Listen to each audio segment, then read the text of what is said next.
नमस्कार दोस्तों, मैं हूं सूरज। एक बार फिर से स्वागत आपके ही अपने यूट्यूब चैनल हिंदी विद सूरज में। तो दोस्तों, आज हम लेके आए हैं पाश्चात्य काव्य शास्त्र की वीडियो। और आप ये वीडियो देखने से पहले मेरी 2 मिनट बातें सुन लो, क्योंकि हो सकता है कि वो मेरी बातें आपको और ज़्यादा हेल्प करें। मैं क्या कहना चाह रहा हूँ उस चीज़ को समझना। दोस्तों, पाश्चात्य काव्य शास्त्र में जो आपको सबसे पहले चीज़ें याद करनी हैं, वो क्या-क्या चीज़ें हैं मैं आपको बता रहा हूँ। और मैं आपको बताऊँगा कि आगे जाके आपने इसको कैसे करना है कम समय में। तो सबसे पहले मैं आपको एक चीज़ बता रहा हूँ कि मैंने इस परीक्षा को 2 से 3 बार दिया है, और तीनों बार जो मुझे प्रश्न देखने को मिले हैं, मैं उसके बिहाफ़ पर ही आपको बताऊँगा। सबसे पहले जो भी पाश्चात्य काव्य शास्त्र के राइटर हैं, आप उनके जन्म को याद करें। ठीक हो गया? कम समय में आराम से हो सकता है। दूसरी चीज़, इनकी जो पुस्तकें होती हैं, उन पे आप काम कर लें। ठीक हो गया? तीसरा क्या है कि कौन से सिद्धांत वाले किस कैटेगरी के अंतर्गत आते हैं। 3 चीज़ें हो गई जो हम कम समय में कर सकते हैं। इसके बाद देखो, हमारे इसके पास आते हैं इनके सिद्धांत। तो सिद्धांत में कौन सा सिद्धांत दिया, और उन सिद्धांत के अंदर कौन-कौन सी बातें हैं। तो ये चीज़ें देखो, इसमें इसको पढ़ने में काफ़ी समय लगेगा आपको, सिद्धांतों को पढ़ने में। क्योंकि जब सिद्धांत से प्रश्न बनते हैं तो 5 उसमें विकल्प दिए होंगे, और 5 के नीचे जो 4 ऑप्शन देते हैं, और 4 ऑप्शन में भी आपने देखा होगा ए, बी, डी, ए, बी, सी, ए, डी, ई, इस तरीके से विकल्प हमारे बने होते हैं। अब आप एक चीज़ सोचो, अगर आपके पास समय कम है तो आप क्या करना चाहोगे? आप उस सिद्धांत को पढ़ना चाहोगे बारीकी से, जिसमें आप तब जाके श्योर हो कि हाँ भाई, अब सिद्धांत मैंने बहुत अच्छे से पढ़ लिए हैं। अब सिद्धांत के अंदर से बारीकी से तथ्य भी पूछे तो हम कर सकते हैं। दूसरी चीज़, या आप सीधे-सीधे इनका जन्म पूछ लो, जो कि एक क्वेश्चन जन्म से बनता ही बनता है। दूसरा प्रश्न बन सकता है किनसे? इनकी पुस्तकों से। ठीक हो गया?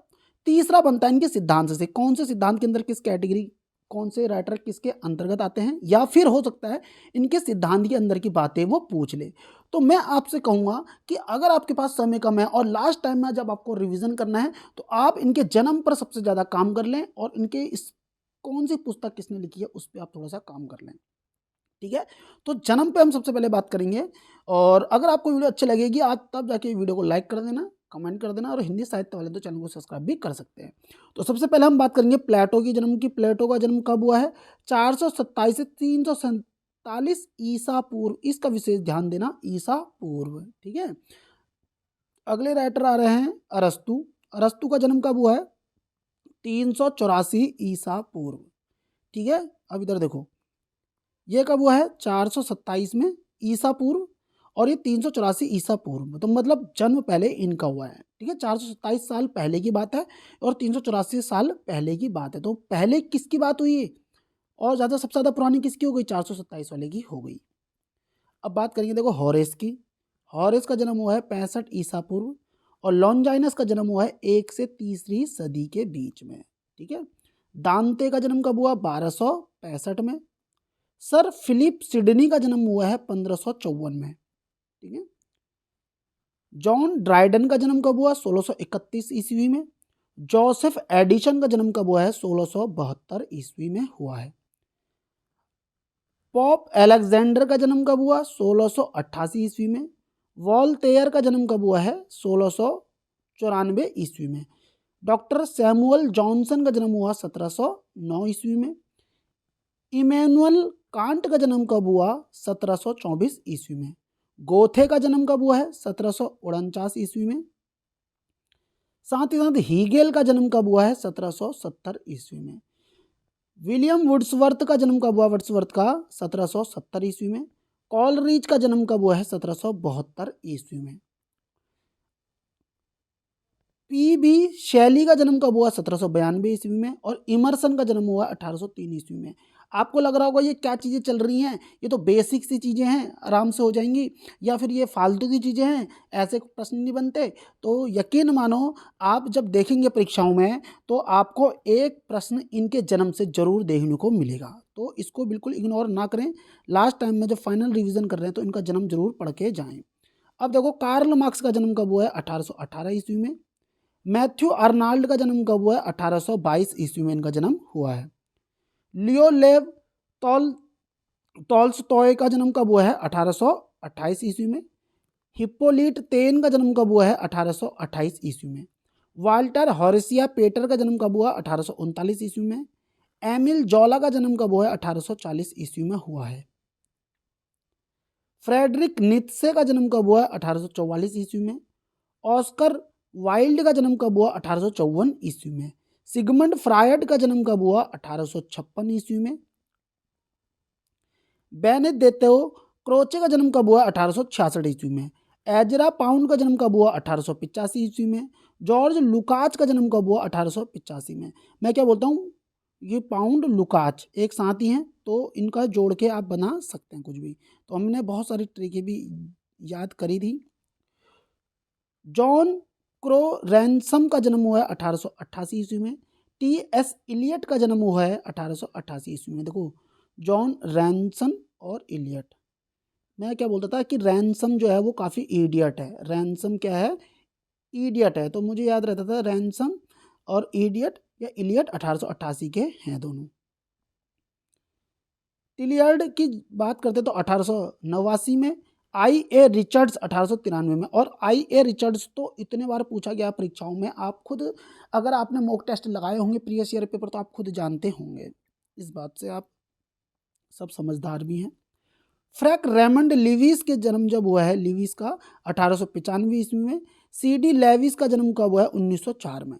ठीक है, देखो लिविस का जन्म हुआ 1895 में और लेविस का जन्म कब हुआ है? 1904 में। सी डी मुझे कैसे याद रहता था? देखो ए बी सी और डी, 1 2 3 4, तो मैं बोलता था लेविस जी, सी डी कितनी? 1904। सी डी बोले तो 4 ऐसे याद रख देता था मैं। जयपाल सात्र का जन्म हुआ है 1905 ईस्वी में।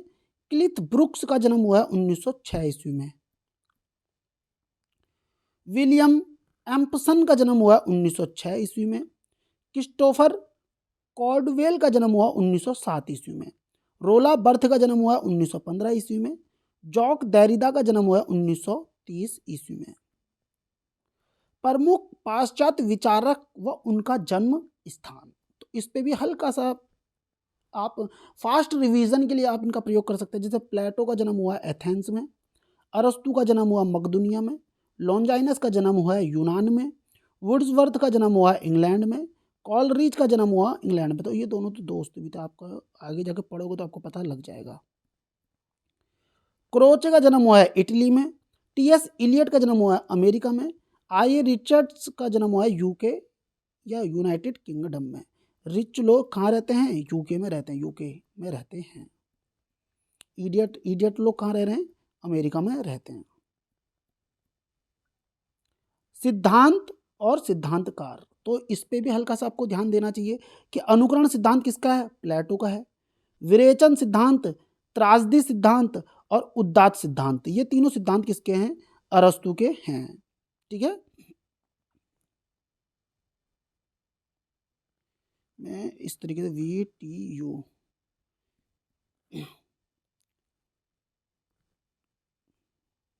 द्वंद्ववाद का सिद्धांत किसका? द्वंद्ववाद का हीगेल का है।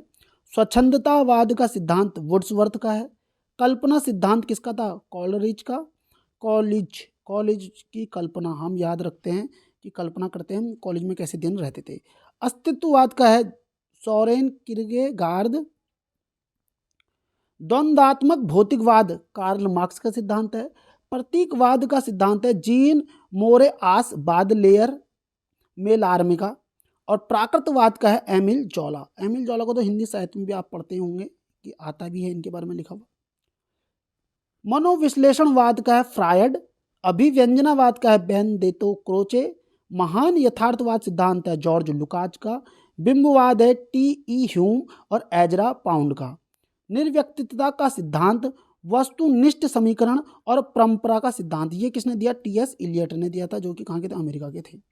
अब देखो उपन्यास का अंत, ये पूछा भी जाता भैया, उपन्यास का अंत T.S. इलियट। संप्रेषण सिद्धांत T.S. इलियट, अरे ये गलत हो रहा है। संप्रेषण सिद्धांत I.A. रिचर्ड्स का है। मूल सिद्धांत I.A. रिचर्ड्स का है। अर्थ मीमांसा सिद्धांत I.A. रिचर्ड्स का है। तो देखो इसमें निर्व्यक्तता का सिद्धांत T.S. इलियट है। वस्तुनिष्ठ समीकरण T.S. इलियट, परंपरा सिद्धांत T.S. इलियट और उपन्यास का अंत T.S. इलियट का है। अब बढ़ते हैं आगे को। यथार्थवाद कार्वे, अंतश्च चेतनवादी यथार्थवाद D.H. लॉरेंस, कुत्सित यथार्थवाद फ्लावार्ट का है। अब इसके नीचे मैंने एक चीज और डाली हुई है, अति यथार्थवाद Andre Breton France, Herbert Read England. नव्य शास्त्रवाद का सिद्धांत है बेन जॉनसन का। संरचनावाद है फर्दिनांद डी सस्चूर का। उत्तर संरचनावाद विखंडनवाद और अजनबीपन। देखो, उत्तर संरचनावाद जॉक देरिदा, विखंडनवाद जॉक देरिदा और अजनबीपन स्क्लोवस्की। ठीक है, अजनबीपन किसका है? स्केलोवस्की का है। विडंबना और विसंगति अंतर्विरोध क्लिंथ ब्रुक्स का है। विरोधाभास रॉबर्ट पेन वॉरेन का है। अगर आपका कोई पेन ले लेगा तो उससे आपका विरोध हो जाएगा ना, तो विरोधाभास किसका है? रॉबर्ट पेन वॉरेन का। साहित्य का समाजशास्त्र हिप्पोलिट तेन का। विचारधारा का अंत डैनियल बेल का है। लेखक की मृत्यु रोला बर्थ। ये पूछे गए सवाल हैं, इस चीज को याद रखना। लेखक की मृत्यु, विचारधारा का अंत। देखो, लेखक की मृत्यु रोला बर्थ, रो रहे हैं क्यों? क्योंकि लेखक की क्या हो गई है? मृत्यु। ठीक है, और लेखक का अंत लायन ट्रेलिंग ने, लॉयन शेर ने क्या कर दिया था? लेखक का अंत कर दिया था। और लेखक की मृत्यु पे सब क्या कर रहे हैं? रो रहे हैं। लेखक का अंत किसने किया था? लॉयन ने किया था। और लेखक की मृत्यु पे सब क्या कर रहे हैं? रो रहे हैं। इस तरीके से चीज़ों को याद किया जाता है। परंपरागत शैलियों की मरती हुई विधाएं एडमंड विल्सन का है। और सबसे महत्वपूर्ण चीज़ें देखो जो हमारी परीक्षा में बनेगी वो ये है, क्या है? इसमें प्रश्न में, पेपर में सीधे सीधे बनता है कि मनोवैज्ञानिक कला साहित्य चिंतन, इससे संबंधित में कौन कौन हो सकते हैं? कि मनोवैज्ञानिक कला साहित्य चिंतन में Sigmund Freud, Alfred Adler, Carl Gustav Jung और डॉक्टर हैवलॉक एलिस। परीक्षा में बन सकता है कि मनोवैज्ञानिक कला साहित्य चिंतक में निम्न में से शामिल नहीं है, तो सिगमंड फ्रायड हो गया, अल्फ्रेड एडलर हो गया, कार्ल जास्पर्स हो गया। तो हमें क्या लग जाएगा कि कार्ल जास्पर्स तो अस्तित्ववादी कला साहित्य चिंतक के हैं। तो अब दूसरे नंबर पे देखो, अस्तित्ववादी कला साहित्य चिंतक Soren Kierkegaard, Martin Heidegger, Karl Jaspers, Kafka, Franz Jean Paul Sartre, ये सब किसके हैं? अस्तित्ववादी कला साहित्य चिंतक हैं। अगले नंबर पे देखो, कला साहित्य की शुद्ध चिंतन धारा Benedetto Croce, Ezra Pound, T.S. Eliot, John Crowe Ransom, Herbert Read. तो कला साहित्य की शुद्ध चिंतन धारा के थे। और नई समीक्षा या नव्य आलोचना के देख लेंगे, Frank Raymond Leavis, Allen Tate, Tillyard, Cleanth Brooks, sir William Empson और मिडलटन मरे। ये किसके हो गए? देखो, तो ये हो गए आपके नव्य आलोचना के। तो दोस्तों, ये जो वीडियो बनी हुई है मात्र कितने मिनट की? 13 मिनट की वीडियो है ये। और इस वीडियो को अगर आप पूरा देखते हैं तो मैं आपको लिख के दे सकता हूं कि आपके 2 से 4 नंबर आने के चांसेस पूरे हो जाएंगे। इसमें आप एक और चीज़ जोड़ देंगे, इन राइटरों की पुस्तकें। ठीक है, इनकी जो पुस्तकें हैं उसका अगर आप याद कर लेंगे तो आपके 4 नंबर, मैं बोल सकता हूँ कि आपके कंफर्म 4 नंबर आएंगे ही आएंगे पेपर में, वो भी पाश्चात्य काव्य शास्त्र से।